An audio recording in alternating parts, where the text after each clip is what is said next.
Hey guys, what's going on? Welcome to the show. This is Sports with Strawberry Ice. I'm your host, the Iceman, Jeff Trunapole. And as always, I'm bringing you sports from a West Side point of view right here in the great city of Cincinnati, Ohio, home of the back-to-back AFC North champion Cincinnati Bengals. Now, do me a favor, if you found the show, hit that like and subscribe button. Smash that thumbs up. You guys are awesome. I'm up to 2,113 subscribers. That is awesome. I greatly appreciate some likes, some loves. I got a couple of likes and loves on here already. That's awesome. So I appreciate it on YouTube.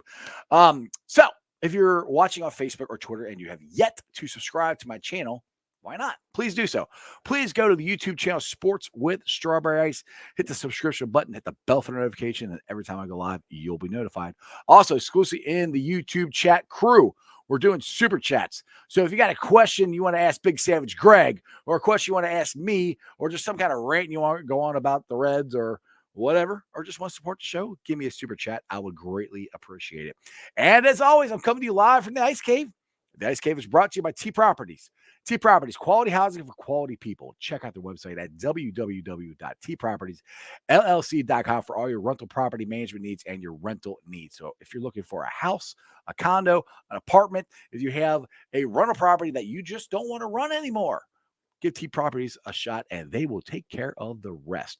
And as always, as you know, you can see it behind me. You see it, I'm wearing it right now. We got the Jackpot Joey gear. You can go to jackpotjoey9.com. You can order some flags, a hat, hoodies, t-shirts, sweatshirts, all kinds of stuff. We got a lot of new things coming out here in the next couple of weeks. And remember, portion of the proceeds go to the Joe Burrow Fund and the Joe Burrow Hunger Relief Fund. Also, you can get the delicious award-winning Jackpot Joey beer brewed by Brink Brewery. It is at Cork and Bottle, Jungle Gyms. Like I said, supplies are limited right now, but some more will be coming out here in hopefully by March, April. But make sure you go check that out as well. And if you have not signed up and had your first ever legal bet in Ohio, why in the hell not? Please go sign up with Betfred. They got all kinds of stuff going on out there for you. Prop bets. They had a lot of stuff for Super Bowl. I'm sure they got stuff for the NBA going on right now.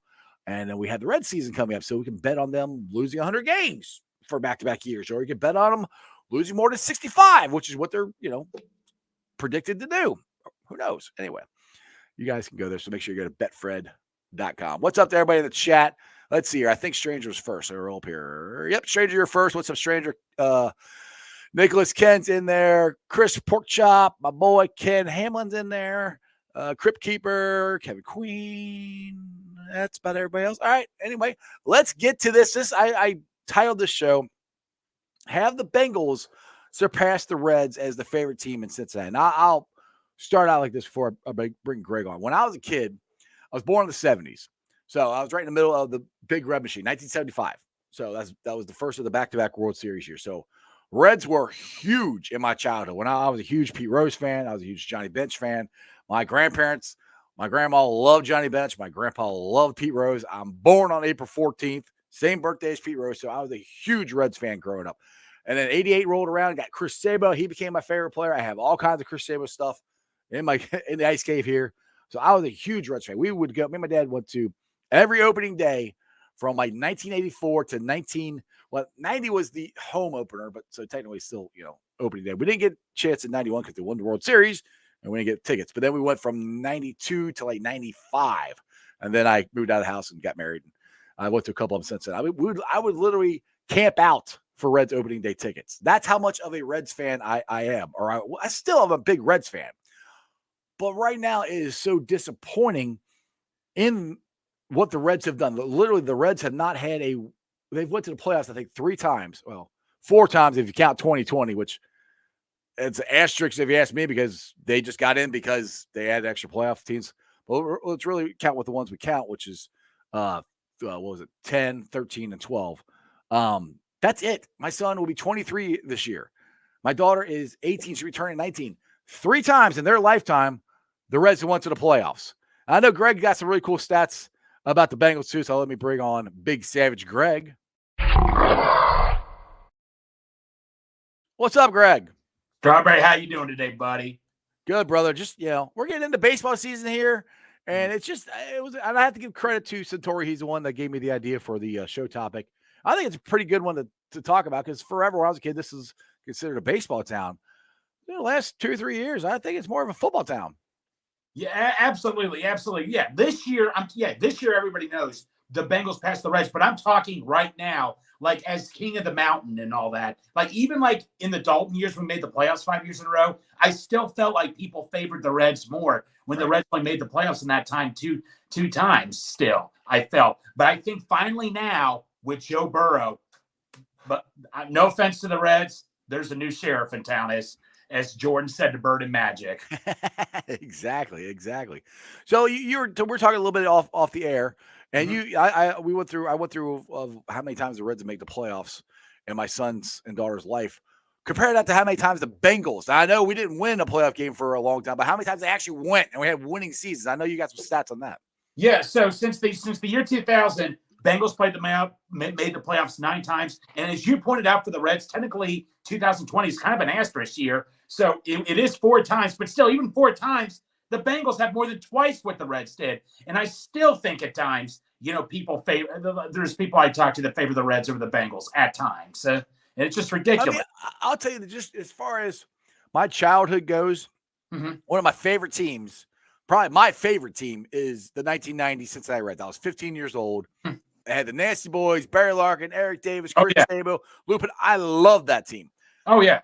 To me, that's the last really great Reds team we had because we still haven't won a playoff game or a series for the Reds since 1995 when we swept the Dodgers. That was the last time we won a playoff series, let alone went to one.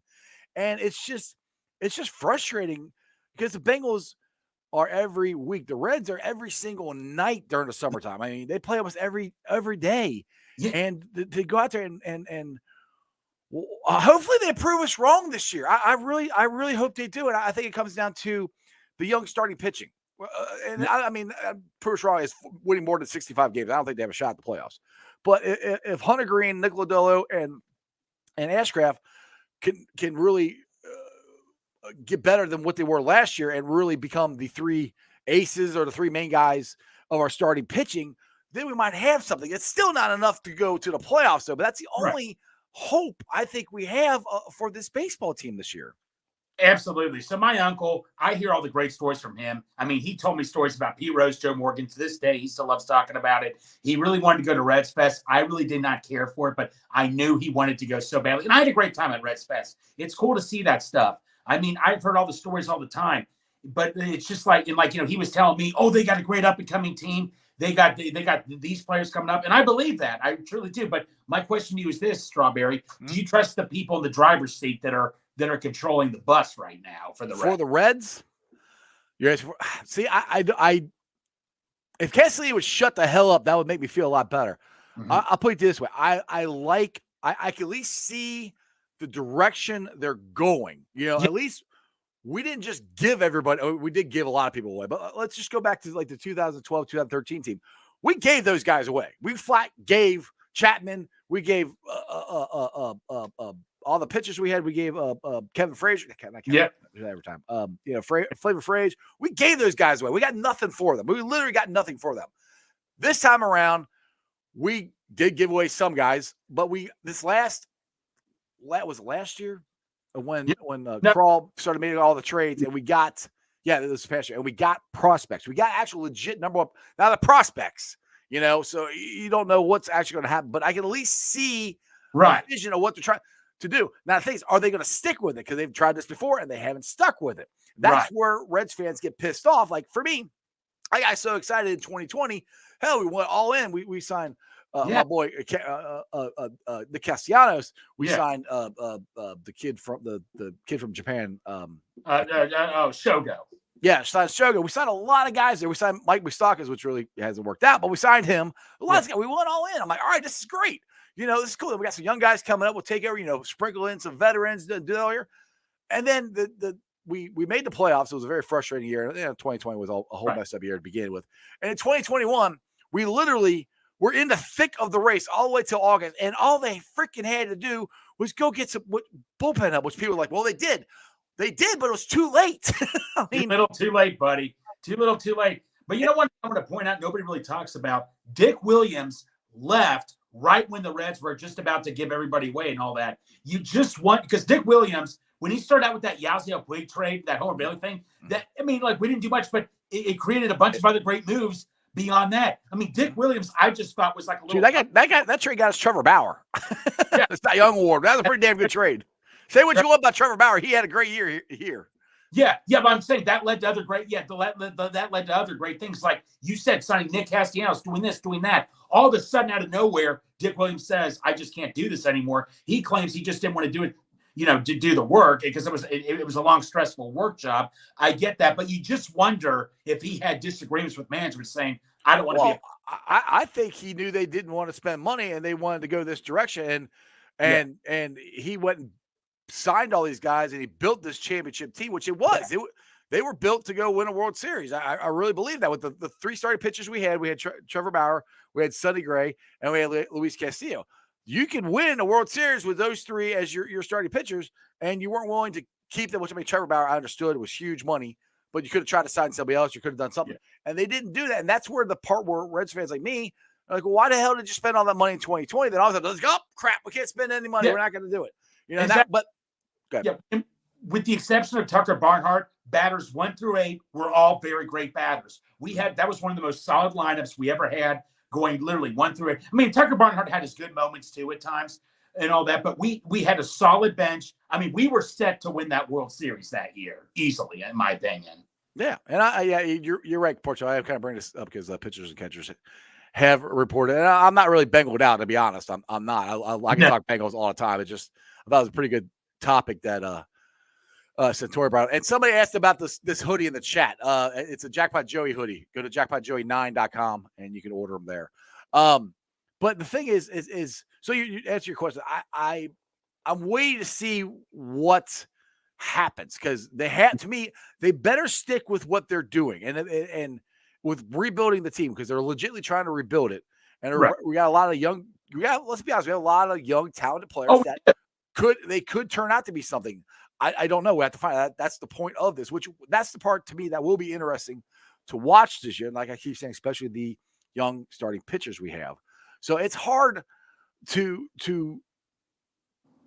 be. I'm not against it. I mean, I'd rather them have stuck with what they were doing and win a championship game. The thing I'm worried about is, okay, say that all these players hit and everything, and we finally get up to the point where we're a playoff contending ball club, and say we just missed the playoffs, or we go into playoffs again and we lose in the first round or something like that, and then these guys' contracts start coming up. Then what? Are we going to go through the same thing again? Oh, we can't afford them. Oh, we got to let everybody go. I mean, I understand we can't sign everybody, and that's the pipeline. You got to have people in the minor leagues, but the Reds haven't proven they can do that yet.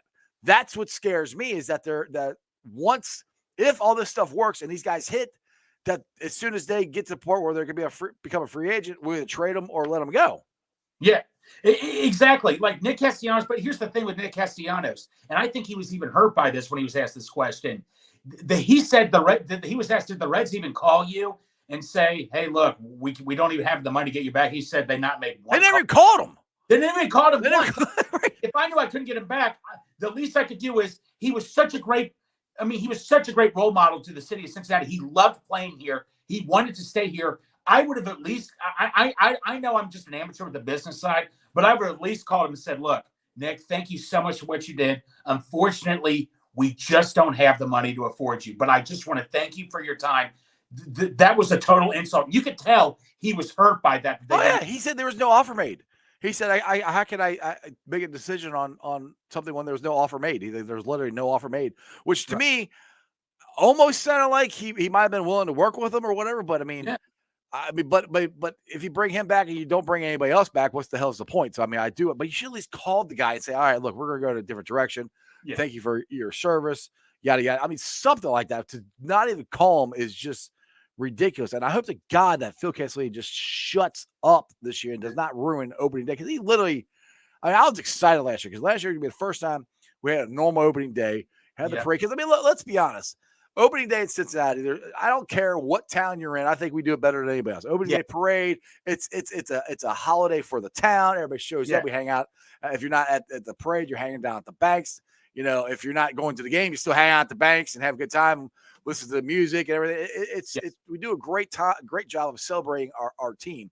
And last year when he came out and said, "Where are you going to go?" I think Reds fans showed him last year, we're not going to go down to GABP because I think we were like one of the lowest attended baseball stadiums in the whole league last year. No, it's Strawberry. You know what was so funny about that day? I didn't think it was going to be that big of a deal because I didn't know how well it was going to be attended because the Bengals in the Super Bowl. I go to Kroger's that day. Everybody's wearing their Reds gear. Everybody's so excited. I was even amazed myself. You had the fans all excited. The Bengals just came off of barely losing the Super Bowl.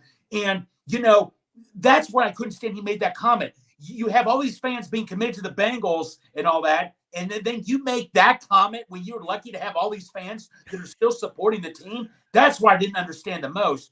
I mean, like when everybody's investing into the Bengals right now. I mean, come on, I think the most exciting part of the Reds opening day was watching Jackpot Joey throw the first pitch. Yeah, no, exactly. That they get like every single Bengals player to throw out that first pitch. Absolutely. I only went to like 2 games, Strawberry, and that's because it was free drinks and free food. And buddy, you need free drinks going to see the Reds, right? But no, yeah, I'll still enjoy myself there if I go. But I'm not gonna waste my time getting mad. When I went there one game with a friend of mine, he was like, "Greg, why are you upset? Why aren't you upset? The Reds lost 5-0." I'm like, I don't care. I'll go and enjoy myself. That's the part. You're getting to the part where you're just apathetic about it. You don't care. All right, Crip here says, sell us, Iceman and Mr. Luther. Why someone who does not live in Cincinnati to buy a baseball ticket this year? I bet you guys can't do it. I can't. I'm not even going to try. I mean, unless you just like baseball and you want to go see a really cool stadium and hang out down at the back. I mean, the area around the stadium is awesome. The stadium itself is awesome. They got a lot of good food down there. But as far as the actual baseball product, I can't sell you on that. No, I mean, they got a lot of cool stuff down there. It's cool to see like the stuff, the Reds Hall of Fame. See, here's the thing, Strawberry. For years, I felt like they tried to sell themselves by their brand, not by if they have a good team. I always see you see the cool history things about the Big Red Machine, this, that, and the other. It's always the brand they sell. They never, even like when they had some winning teams, they always sold by the brand. And which gets me to my next stat. It's been 33 years since they won the World Series. I was born in 87. I don't even remember that. I was 3 years old. It's been 47 years since the Big Red Machine, almost a half a century. Here's the thing. Damn, I'm old. I'm sorry, Robert. I don't mean to do this. But as happy as I am for the history, and I collect a bunch of Reds machine memorabilia, I am so happy about the history. But here's the thing. What about now? Yeah. Exactly. I'm just tired. This is the 1 year that their brand finally gets come after. I am not happy about it, but I am just so sick and tired of the Bengals being treated like the stepchild to the Reds. I am so tired of it. I think it's definitely changing. I think the Bengals are definitely the number one show in town, and yeah, I mean it's smart on the Reds' part as far as bringing up the Big Red Machine because that's really the greatest era in Cincinnati baseball. But I mean, how many times are you going to roll out the Great Eight? I mean, unfortunately, Joe Morgan has already passed away. Eventually, these guys they're in their 80s. they're eventually not going to be here anymore. They're going to have to do something for the here and now. When the Reds don't make the playoffs, everybody's like, "Oh, I am so excited for next year." But when the Bengals, who do make the playoffs, lose, you hear, "Oh, same old Bengals who don't care about winning." I'm like, this is hypocritical and all that, and I'm just so sick and tired of it. I mean, I've called out family members who've come at me with stuff like this. I mean, I just get tired of it, man. It's just unbelievable. Now, I have a question too. Now, this is something I heard on Mo Egger's show today, and some people have a hard time finding the Reds games because it's on Bally Sports. Because we all, well, I won't say all of us, but a lot of us, me included, have cut the cord. We don't do cable anymore. You stream your TV or whatever. And sometimes you have to have different apps and stuff. Yeah. So I'm wondering, because the Reds used to be like, once Fox Sports ran it, they killed it. I mean, everybody would watch the Reds. That's just something. It's just something you do in the summertime. You watch the Reds, you listen to the Reds, whatever. I mean, I think it's now that's kind of lost its luster. I mean, people are still going to watch them. I'll probably watch them April, and if they're getting their heads kicked in by May, I'll still watch them, but nowhere close to what I was. The question for me is does that have something to do with it? as far as the popularity of trying to find the freaking games. Because I mean, hell, I say that with the UC Bearcat game tonight. Like, I'm getting so sick and tired of that stupid thing being on ESPNU because the half time it works, half the time it doesn't. I don't have a problem with Valley Sports. I always get that one. I don't know, but I'll bring it to you and to the chat. Do you guys have a hard time finding the actual Reds games? Well, you know what? That's funny you bring that up because I was with cable at the time, and I was like paying Lord knows how much a month for cable. I could have gone to YouTube TV for a heck of a lot cheaper, but I'm like, no, because Valley Sports, you can only watch the Reds games from cable because of Valley Sports and all that. And then I kept it, and I just said to myself after a year, I only watched maybe one or two Reds games. What the heck am I doing here? I'm going to YouTube TV now and all. So, well, I think you can get it like there's a Valley Sports app. I think that you can go that way. You can stream it that way if you want to. How much it costs, I have no idea. But it's that's just a baseball thing in general. I think it's hard. They don't do a good enough job of promoting their product and promoting because it's like, let's be honest, football. If you throw a random football game on a Thursday night, it could be a crappy football game. Oh yeah, people will watch it.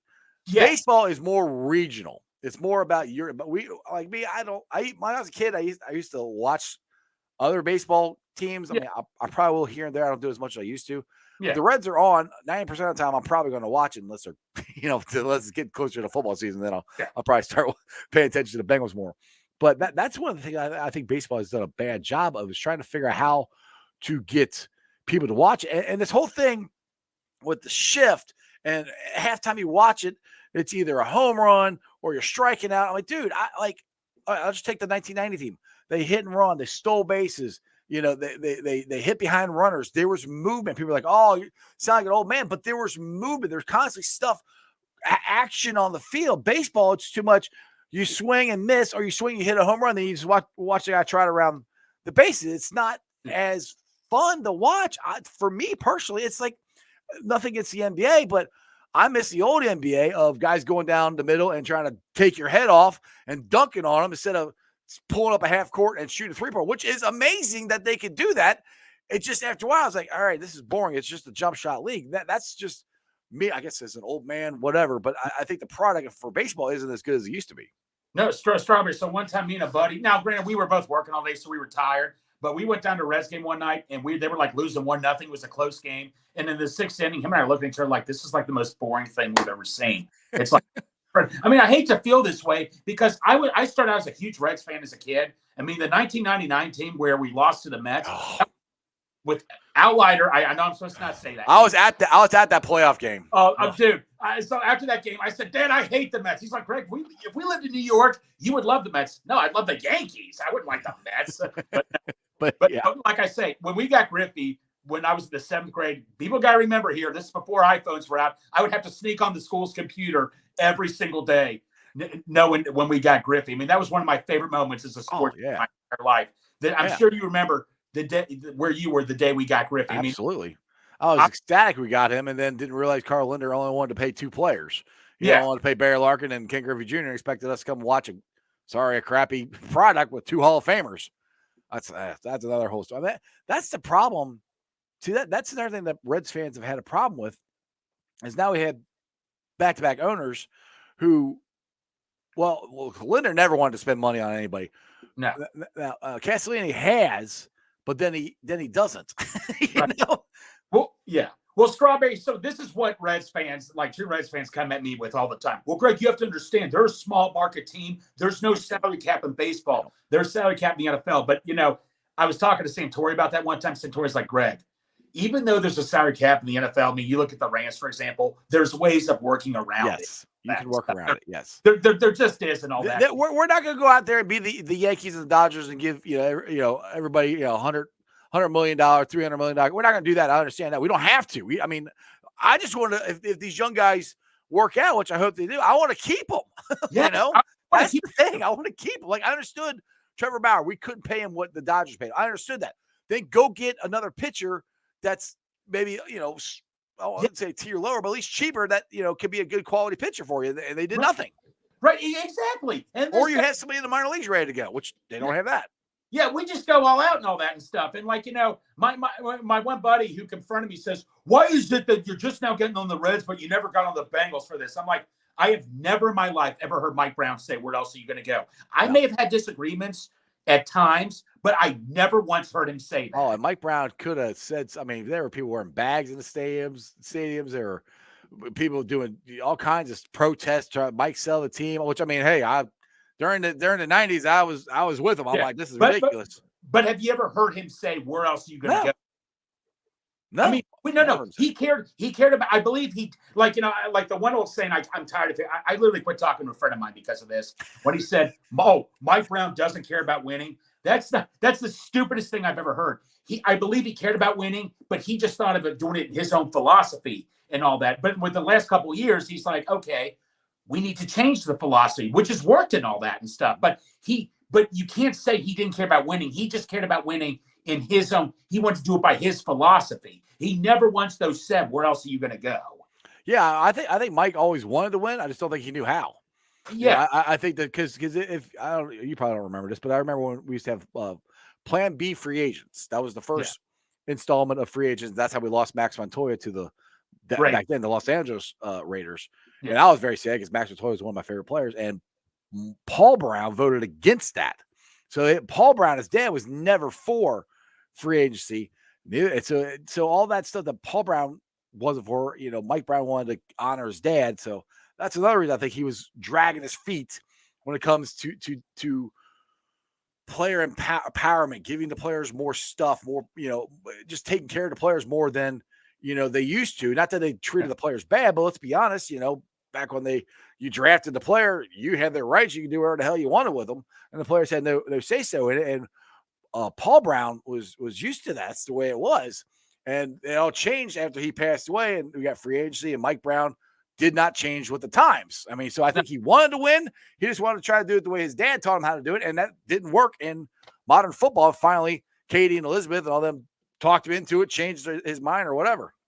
It's funny you say that. You know who NFL agent Lee Steinberg is? Oh, yeah. Yeah, it's the ESPN did a documentary about that. And back in the day, owners had the right to tell you cannot hire an agent. And there was a documentary that did about that where Pat McAnally was represented by Lee Steinberg, and he tried to talk to Mike Brown, and all Mike Brown said to him was, "Hey, he can represent himself. Goodbye," and all that. Back in the day, you were allowed to do that as an owner, but nowadays players have more freedom to hire agents and all that and stuff now. And like you said, he had to, it's the whole thing. You just had to adapt. That's the whole thing. Yeah, exactly. It's just like this, and Foxy said exactly what I've been saying. I think we build a good hometown players and then we trade them away. That's what I think all Reds fans are in fear that's going to happen. Because I mean, there's a couple guys at work who love the Reds, love baseball, and they want to talk to all the time. And I'm in a little group chat with them about it. And I said that, and I told them, I said that's for me. That's the part that it's going to irritate me if this all works and I start getting into the team again, getting to know the players and all this stuff, and then we don't sign them or we trade them away. It's kind of like you're doing it again. You're going to rip the carpet out from under the Reds fans, which is literally what they did after the 2021 season. That we're done. There was no, I mean, this and the whole thing. What they say they don't have any money. They do have money. No, they don't have Los Angeles Dodgers, New York Yankees. No, they don't have that type of money. They have money, and that I get tired of hearing. And the thing is, if they're so damn poor, then show us. If you're legitimately losing money, then show us. I don't think you're losing money.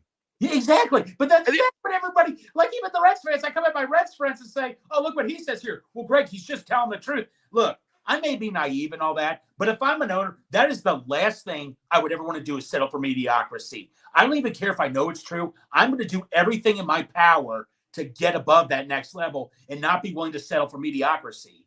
I mean, maybe that's just me being naive. I don't know the whole business side of it, but never in my life would I ever say to someone, "Be happy where you're at." Like, it's like going to a restaurant or something and I order food and this is the only restaurant in town. And I tell the owner, "Well, like this food is not cooked right. Where else are you going to go?" That's exactly what it's like, in my opinion.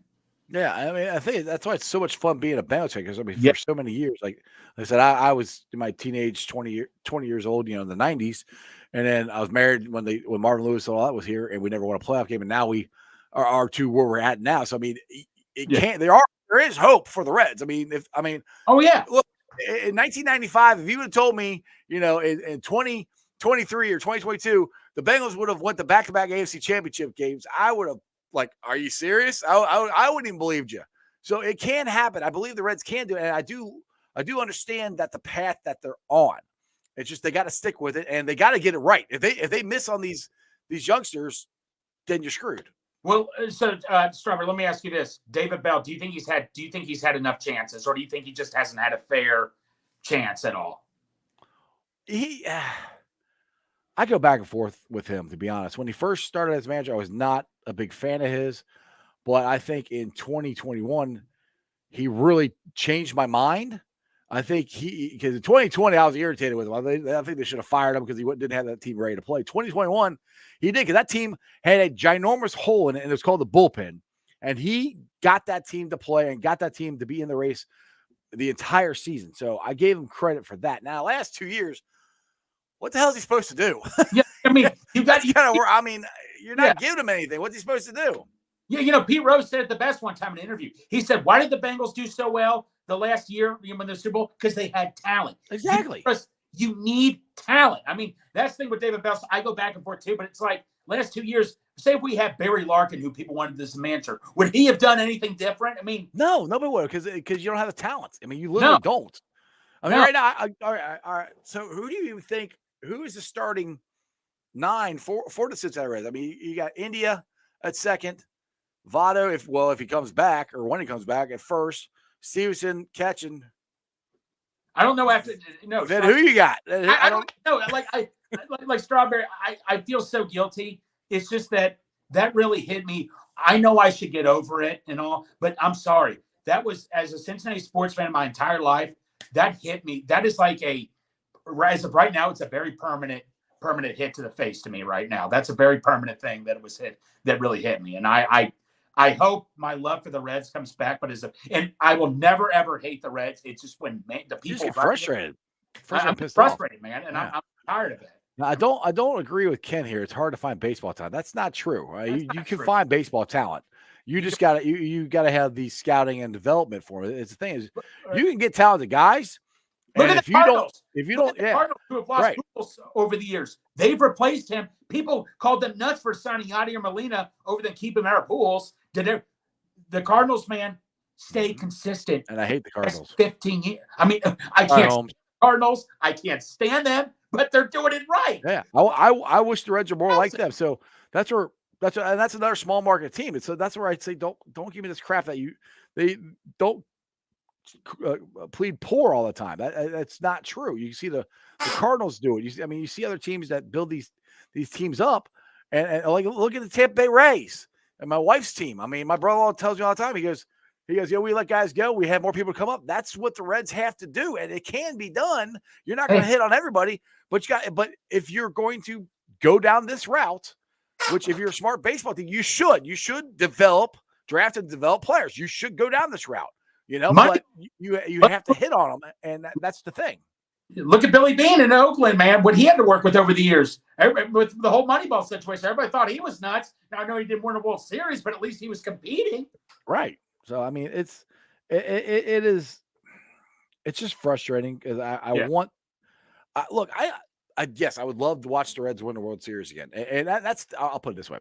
This is a question I like to put in the chat for me, and I know my own answer because I've already seen one team win. Yeah. Which would you rather see, the Reds win a World Series or the Bengals win a Super Bowl? Bengals Super Bowl. Reds over World Series. That's my simple answer. Yeah, I want a Bengals Super Bowl because I've already seen the Reds win a World Series. It's awesome. I want to see the Bengals win. I want to see them both win, to be honest. I mean, I want the Bearcats to win a national championship. I want all my teams to win. And the thing is, you don't to get this town back, you don't have – I mean, yes, going to the playoffs every year, it would definitely be better, but you can't just go out there and lose 100 games.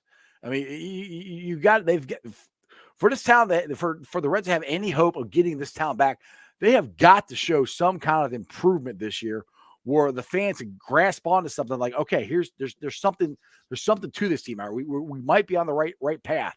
That has to happen. If they don't get it, it's I don't know. It's going to go bad.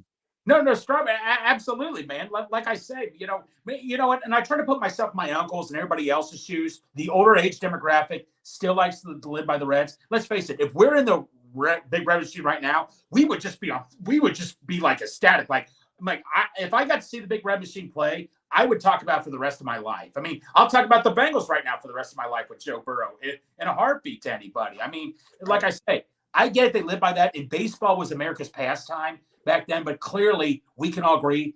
I think football's up here. I don't even know what the second sport behind football is. I guess basketball. NBA, but like, yeah. football's up here, and down here I think is everybody else. Oh, definitely. I mean, I used to be a huge NBA fan. Yeah. I still like my Cavs. That's the only Cleveland team I like. I root for them. But Right. NBA back 80s, 90s is it's so much for me. It's so much better than it is now. It's just a jump shot league. It's boring to watch for me. I mean, the playoffs I think are a whole different thing. That's kind of fun, but a regular NBA, it's all about 3-point shooting now. And I like 3-point shooting, but I just think it's a 3-point shooting contest. Well, that's the same thing was said with the shift and swinging for defenses all the time. It's changed, but right. I don't think for the better. That's just my opinion. No. I liked watching when I was a little kid.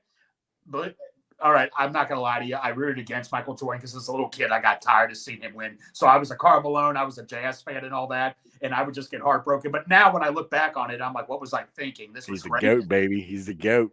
And when that Bulls documentary came out, I always thought LeBron was better than Jordan, but after watching that Bulls documentary, I'm like, Greg, what were you thinking? Well, that's the other problem I have with the NBA. These guys all, I'll say Barkley's the only one I know that left teams. Barkley did leave.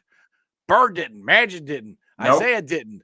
Jordan didn't. I mean, Karl Malone didn't. Well, toward the end he did. He went to Lakers. But I was toward the end of scrum. But that's the thing is like those guys like, nah, screw you. We're not going to join up to go beat everybody. Which that's just I don't know. That's just like a sissy way to go get a championship. That's why Kevin Durant joined the Golden State Warriors was just really. I'm like, you did. And the thing is, Oklahoma almost beat them the year before that. You took them to Game 7. You almost beat them. Then, screw it. I'm going to blow this up. I'm going to go with them. I was like, where's your competitive fire? Where's your competitive nature? And I'm like, Jordan even said, I would never in my life call Magic and Larry. I wanted to beat those guys. Yes. I wanted to beat them. I'm not gonna lie to you, Strawberry. When LeBron left Cleveland and joined the Heat, I'm not gonna lie to you, I was fired up because, like, I never thought Cleveland did what they needed to do to support LeBron. So at the time, I supported. But after LeBron, Bosh, and Wade joined together, it just went chaos right after that. Like you said, well, that's what I mean. Honestly, that move changed everything in the NBA. To be honest, the Celtics created the first super team, but they traded for the guys. It wasn't like they all got together on a beach and said, hey, in 3 years when our contracts all come up, we're going to go on the same team, which they did. That's what they did. Whenever they had that meeting or whatever, they all had planned out from the get-go. I don't care what you say. It's obvious. That's what they did. So and that's the part that changed the whole NBA for me. And I mean, I was ticked because, like I said, I was a Cleveland fan. And I agree with you that the Cavaliers could never get that other. Oh, LeBron needs one more superstar. Jordan got Pippen. Jordan didn't win anything until Pippen got there. So, I mean, you got to give credit to Scottie Pippen. So, I mean. Oh, no. Just Scottie Pippen, I mean, he's always going to be remembered as, that's Michael Jordan's, sidekick and all that. When you watch Scottie Pippen, man, one of the best, maybe the best defensive guys in the perimeter and all that of all time. I mean, Scottie Pippen. And those years without Jordan, he was like one of the top players in the league, and he still wasn't. Oh yeah. I could argue in their championship years that Scottie Pippen was the second best player in the NBA during those years. I mean, he was on the all defensive team. He's making all-stars. I mean, he was everybody. I won't say every bit as good as Jordan, but he could do everything Jordan could do. But Jordan did it better. Let's be honest. But I mean, they both were. Jordan's here, Pippen's here. It's a big gap, but still, I think during the championship games, Pippen was the second best player, and that's the thing with the Cavs. They never could get anybody for LeBron. Exactly. I tell you what, that one year against the Warriors when Kyrie was hurt, I think Dellavedova was the second best player behind LeBron. I'll give LeBron credit, man. He almost came this close to forcing the Warriors into Game 7. I tell you, one of the best championships ever is when LeBron and the Cavs were down by the Warriors, and they made that huge comeback down 3-0. That you could argue that may have been the best story in the NBA of all time. Man. Oh yeah, exactly. Yeah. Here's an interesting one. I haven't heard anything about this yet, but Ken's bringing up, he said, what's the status of the improvements on Paycor Stadium? I haven't heard anything. They did some drawings and stuff at the beginning of the year. I don't think anything nothing can really happen until 2025. We're getting close up on it. That's when the stadium lease is up. I think they got to figure out what they want to do and how they're going to pay for it. And there's still fans here in Cincinnati that don't want to pay for a stadium that we're still been paying for. So, I mean, hopefully they can figure something else out. But Strawberry, you can agree with me on this. Speaking since that got brought up, I mean, Burrow couldn't have come at the right time. And Absolutely not. I mean, my take is here's my take. Maybe I'm just naive. I don't know how this works. We get the Ring of Honor. We get because of Burrow. We get a freaking practice field and all that. And this is just me saying, if I knew I wanted to leave Cincinnati, why would I waste my time doing all this right now?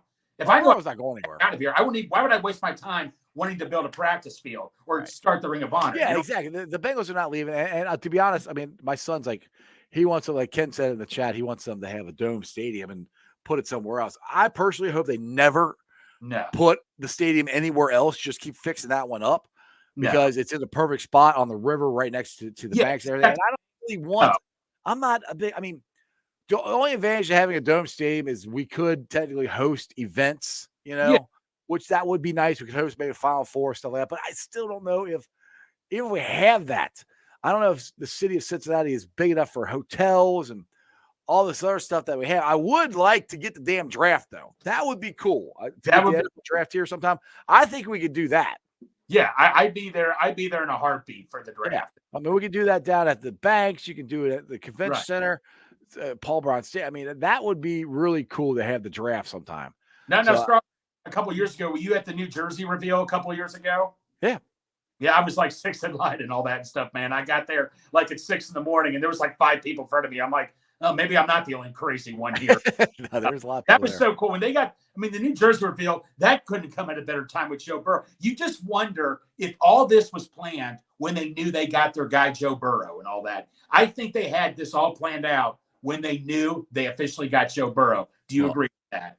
Yeah, I mean, getting Joe Burrow changed everything. I mean, and to be honest, I've said this on the show before. The only time I have ever rooted against the Bengals in my entire life was in 2019, I think it was, the last game against Miami. I'm like, you've got to lose. And then Andy Dalton sliding in there for a touchdown going, I'm like, no!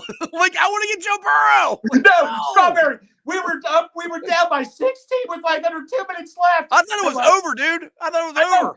I'm like celebrating. I'm like, okay, don't freak out, Greg. I'm like, okay, well, it's 4th down. Okay, incomplete pass. I'm like, pass interference on Tyler Eifert. I'm like, oh, shut up. Then Burrow throws that Hail Mary in the end zone. 8 or 9 Dolphins players around Tyler Eifert. He catches, and then they need to go for the 2. Burrow's going out of the pocket. He's gonna do something stupid. I'm like, it was the grilled cheese sandwich. You keep saying Burrow. Grilled cheese sandwich. And my dad, remember when Boyd was hurt during that final play? I'm like, I wanted to be like Mickey saying to Rocky, down, stay down, and all that and stuff. And I'm like, no, Boyd, stay down, get out, don't get out. I know, we all work. I shouldn't say that, but no, even like, and I get what they were trying to do. They were trying to win, but it's like, my dad called me, and I'm like, Dad, I can't talk right now. Just leave me alone. And like, that was the only time in my life. I mean, that's it. But Strawberry, was it worth it? Oh, absolutely. It was worth it. I'm like, dude, because I remember I was talking to so many people. I said, and I know, to me, it's pretty obvious. I'm like, Joe Burrow is going to be the next Tom Brady. He's going to be the next Joe Montana. I was like, I remember, like, I still remember this. They played the first game of the season that year. It was week 0 against Tennessee. And I'd forgotten. I mean, I knew Joe Burrow because Joe Burrow was thinking about coming to the University of Cincinnati, which thank God he didn't. I mean, I would have loved him here, but he went to LSU. That was a perfect place for him to go. And once I saw him play against Texas, I'm going, ooh, I think LSU's finally got a quarterback. Yeah. And then we sucked, and then the Alabama game, I watched that one, and I'm like, okay, I want us to lose every single freaking game because I want that guy on my team. I want that guy as my quarterback. Because that was my argument with everybody, with Andy Dalton. Everybody said, we got to get a new quarterback. We got to get a new quarterback. I'm like, who? Like, we're going to playoff games. We're not winning them. I understand it, but we're having winning teams. You can't draft, most likely you can't draft a quarterback, that's going to replace him. And I will never forget this. There's a guy at work when we drafted what was the quarterback from Alabama? Who? A.J. McCarron? Yeah, A.J. McCarron. Yeah. He's like, oh, there's a new Bengals starting quarterback. I said, are you serious? He's like, yeah, he played great in Alabama. I said, Alabama runs the ball 90% of the time. I said, what's A.J. McCarron do? And I can't tell you how many people I had to deal with. I had two guys at work saying, even when Dalton was having that MVP year before he got hurt, people were like, well, you need to give McCarron a chance at least. Andy Dalton's having an MVP year, and you want to bench for McCarron. And look, when Dalton got hurt, McCarron did a great job filling in. But Andy Dalton still was better. And you know what, Strawberry, here's my question. And I tell this other guy, what did McCarron do after he left? And you know what he tells me? This is the lamest excuse ever. Well, the Bengals ruined him. How did the Bengals ruin him? I mean, that's your best answer? What did they do to ruin him? What did we do to ruin him? Damn you, Cleveland Browns, and your stupid fax machine. Right. It's the Browns' fault. They tried to trade him to the Browns, and the Browns screwed that up. It wasn't the Bengals. That stupid fax machine, Cleveland. Who the hell uses a fax machine anymore? Yeah, that's what I'm saying. What the hell? Like, oh my goodness. Yeah. Like, geez. Well, only the Browns could screw it up. Yeah, only the Browns. I mean, that's just comical. You just can't make that up, though, can you? Yeah, I mean, another thing here we could bring up too, for that everything lined up perfectly for the Bengals here is like Kenny brings up the debate, Chase or Sewell. And the thing, I will say this: I was devastated when Jackpot tore his knee out. But if he doesn't, they were starting to click. We were going. I think we had a shot going 8-8 that year. To be honest, we were starting to click. We would have not gotten Jamar Chase. That would have not happened. No. So it was a blessing in disguise to get it. So like you said, Greg, everything just freaking for once in the Bengals history, everything lined up to get two of the most elite. I mean, could be. I think they're going to be Hall of Fame players in back-to-back drafts as your number one pick. Is that doesn't happen to the Bengals, and it did. And thank God the Bengals are taking advantage of it. That's the thing that they're doing so well is they know what they have, and they're striking while the iron is hot. That's the best thing that they're doing. And Strawberry, funny story about the whole Chase situation. I knew when Chase was dropping passes in camp, I know like the people I knew that wanted offensive linemen were like saying to me, so what's this I hear Chase not catch? I'm like, oh, here we go. I don't want to all that. And when Chase, and like, you know, I put something on Facebook one time how excited I was for Chase, and a family member of mine chimed in and said, this was one of the worst drafts ever, the Bengals mistakes they ever made. Chase, that's receiving the draft. I'm like, you know what? I'm going to clip this and save this. And I came back at my mom wasn't too happy with me. I'm like, no, when you fire the first shot at me, I'm coming right back at you. He's getting in fights with his family about it. I don't care. I don't care if you're blood in my family. I will fight you and all that. It's so like, you know, like I say, I don't forget stuff like that. But I knew after the Super Bowl when Burrow got sacked and Chase was wide open, I knew people were going to. My one family member said, "Well, I told you they would have drafted. They should have drafted Sewell." And I'm like, he was freaking open. Yeah, no, because like Dalton got sacked. I'm like, would Panay? We like, well, we could have drafted another receiver in the second round. No, we couldn't. The reason I wanted Chase because he had the chemistry with Burrow. That's the main reason why I wanted Chase. Don't get me wrong. I wanted offensive lineman. Panay would have been a right tackle. Yeah, exactly. It came on the left side. That's where the sack came from. Yeah, exactly. I mean, that's just the kind of look. I have no issue if someone disagrees with me, but if you make an argument like that where you don't know the facts, that's when I get angry, or that's when I go into savage mode. That's why you're Big Savage. Yeah. Big Savage, you're afraid to get a fight with nobody. Nobody. Poor Chap says, "You're reading my mind right now, Ice. These are the things I've been saying. Destiny lined up everything perfectly for us." And now we will rule the AFC for this decade. Let's effing go. Who dey? Yeah, who dey? And that's the thing. We'll just roll into the Bengals this coming season. I know we got a lot of stuff going on in the offseason, but this coming season, where I think the Bengals need to make it a priority to win the number one seed. You need to get out there and not start out 0-2. We need to start out like 5-0, 9-0. And Greg, I hope to God they put us on Thursday night in Burrowhead and we whoop their ass the night they get their banner and all this stuff. That sorry, Chiefs fans, you were given to. And that's the funny thing. Chiefs fans are like upset with everybody that doesn't like this whole narrative that the Chiefs are underdogs is complete bullshit. Oh my! I'm like, you were the number one seed from the get-go. How you literally had the number one seed. You had home field advantage, but you guys were the underdogs, which is bullcrap. And this is the part that just drives Bengals fans nuts. I've had guys that worked that asked me, like, why are Bengals fans so hurt about the Super Bowl? I said, because they literally gave them the game. They literally gave the calls every call went the Chiefs' way in both games. So, and the Chiefs, and Travis Kelce apparently said something at the parade. I didn't pay attention to it. And he's really starting to piss me off because he's a Bearcat and I loved him. But he needs to shut the hell up. You guys did not dominate anybody. You barely won both games. You won both games by a field goal, both of them. And literally, it came down to a play at the end that went your way. So this whole narrative that they're the underdogs and nobody believed in us, like, you're crazier than hell. Strawberry, from watching that Jordan documentary or something, I don't know if it was the Pistons. We need to look at the Chiefs and the Detroit Pistons. Our focus needs, like you said, besides number one seed, needs to be on Kansas City. That should be our main focus. Oh, yeah. That's on the top of the rock right now. That literally should be. I mean, obviously, you have to look at the other teams, but that should be our main focus for next year. Yeah, and the thing is, like right now, we got to get people signed, and I really want to have hopefully an elite line this year. I really hope that the Bengals get a right tackle. If you don't, maybe you put Jackson Carman over there or something, because Lyle is not going to be ready. I don't think at the beginning of the season, and who knows how healthy he's going to be. Yeah. Those are things the offseason to me is you got to get obviously you got to get Burrow signed. There's a lot of stuff going on. It's going to be a very interesting offseason, and I'm here for it. I don't know about you, but I don't think they're going to be as heavy in free agency as they have been the last couple of years, especially not. I only say big names. We've never signed big names. We always signed under the radar guys. We signed Cheetah Bay. He was under. I never heard of the guy, and he's a number one corner. I mean, dude, Duke Tobin and Zach and the coach and the Sky Seven just killed it the last couple of years, and that's where I think they're going to do it again this year. Oh yeah, I had another family member and another guy tell me and all that was the stupid decision we made letting William Jackson walk. We should never let that happen. How'd that work out? I'm like, well, William Jackson is inconsistent. One time I posted on Twitter one time, was not being me. I just did facts. Like PFF scores, William Jackson's score was like under 40. Eli Apple, Mike Hilton, Awuzie, all had higher scores than he did by far.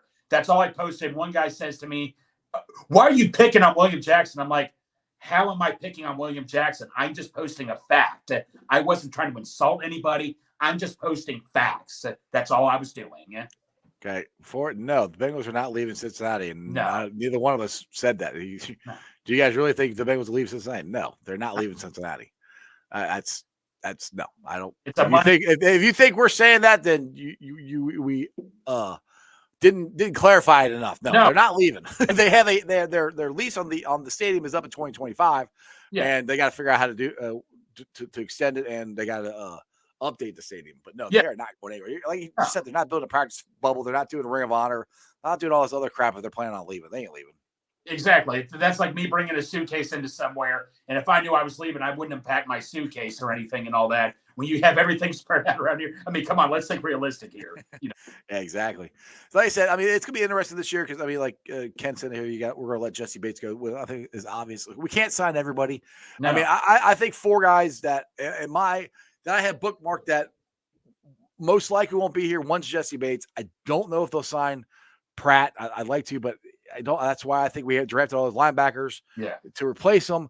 And then I think 2 guys you could cut potentially is Joe Mixon and La'el Collins. Those are the 4 guys as of right now that I don't think will be back to hopefully sign everybody else. Because I want to get Hayden Hurst back.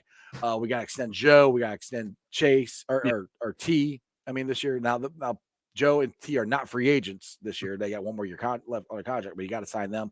And there's so many other we literally don't have a tight end under contract right now. We have to get somebody signed there. Well, Strawberry, you look at the draft. Look how well it's set up for the Bengals by need. Running back, tight end, offensive line, pass rush. It's a deep class for all those that we have needs in. I mean, this works out in our favor this year. Really does. We nail it on the draft this year and all that. I mean, you look at the Chiefs, man. They nailed it on literally every single draft pick. Pacheco was a 7th round pick, and every time he had the ball against the Bengals, that guy was driving me nuts. So like I say, we have an opportunity here to really ace this draft, in my opinion. I really do think. Yeah, I really think now more. Like I said, I've started to do a little bit deeper dive, listening to other people and stuff like you do a lot of draft stuff. That's a big depth for running back and also tight end. Yeah. So I think if you can get one of the two right tackles, either Mhm. I always forget their names, the kid out of Ohio State or the one out of Tennessee. Juwan Jones, and the other one is the kid from Tennessee. I think his name is. I forget his name, but yeah, I know who you're talking Yeah, about. one of those two. And I think I might be leaning more toward the guy from Tennessee. If Yeah. you get him at 28, I think you got a shot at getting one of these tight ends at 60. Or you package something to move up to go get one. And Yeah. then you come back and you get a running back in the third round. Mhm. You got that still leaves DB. We need to get DBs in there too. So maybe you take a DB in the third round and a running back in the fourth round or fifth round. I mean, somewhere around there. Because I mean, I love Joe Mixon, but Mhm. I just think you can get some RJP Run who does basically the same thing. He's a better pass blocker. You can go get a running back to back him up in the draft. Yeah. And maybe sign somebody, a little cheaper from other organizations. That's just the way it seems like it's going to go. Strawberry, we kind of discussed this one time, what position they could double down on. I could see them double downing on running backs. I literally think it could be a possibility if They that. could. And They could, yeah. Double down meaning like third and maybe fourth or fifth round, but yeah. Yeah, maybe that, third, seventh round. If there's a guy that it could be another Pacheco type of guy, go for it. That could also punt return or something like receiver. I could see us getting a receiver in the middle rounds. A slot guy that could, like you said, they could also punt return or something. Yes, we need to get that. We need a punt return. We need to make some noise on the punt returning. Yeah. Now, do you know this guy? Ken here saying ice. Look up Tyron Evans at running back. Do you know him? No, I don't. Like I say, I do. I like Dale, Kieran. Those guys are on the money right now, looking up the draft prospects. Mm-hmm. I mean, I got to start doing my research, which I like doing. I love draft time. I mean, oh yeah, me too. I treat the draft more better than I treat Christmas. I mean, the day of the what to me is like Christmas. What? Oh, I get all excited because you don't know what you're getting. Besides Joe Burrow that one year, it's like it's that present you don't know what you're getting. Yeah, I'm with Pork Chop on this one. He said Dale's really been selling him on the tight end out of Georgia. And honestly, yesterday Dale, I still like Michael Mayer, but I do like that. Now my problem is I just don't know how many right tackle. I just know all I know is the two right tackles I've talked about, and 60 might be hard to get a right tackle there. At 28, you probably get one. At 28, you probably can get a good tight end because if we sign Hayden Hurst, which I'm hoping we do, we got to get our tight end. We have Hayden Hurst and another quality tight end from college. That's pretty good right there.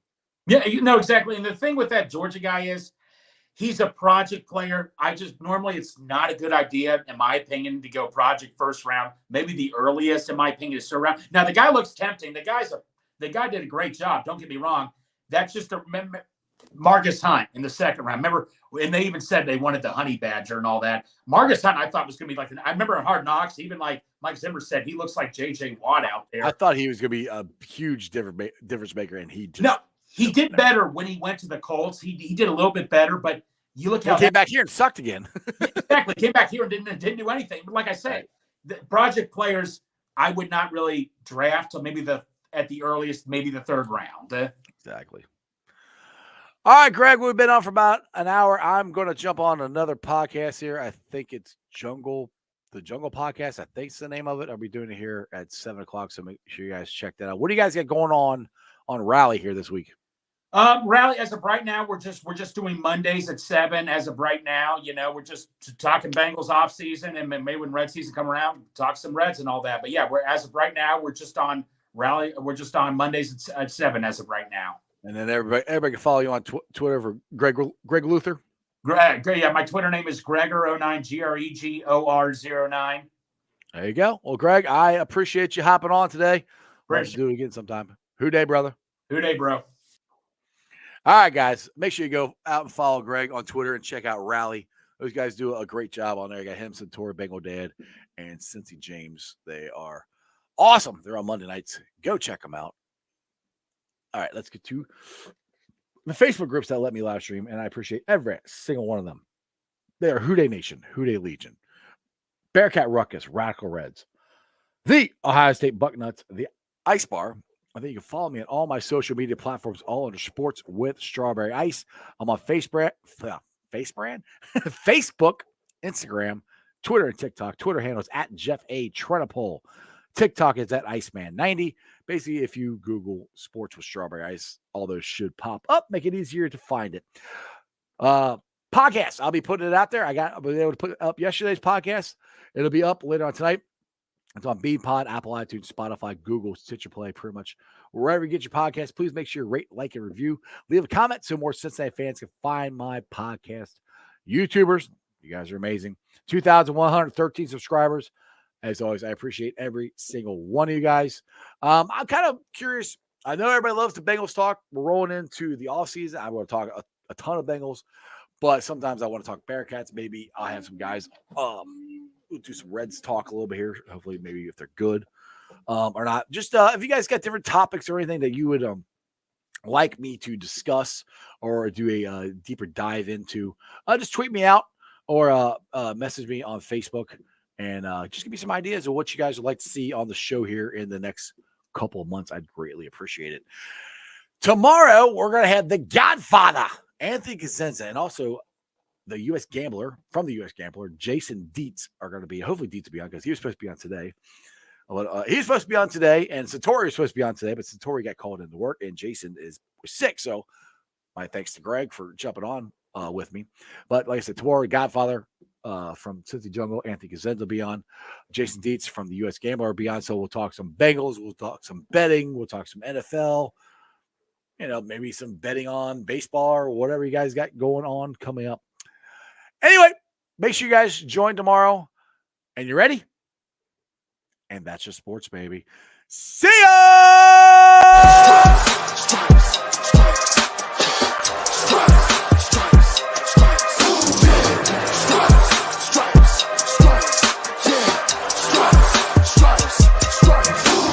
Orange in the day, black in the night.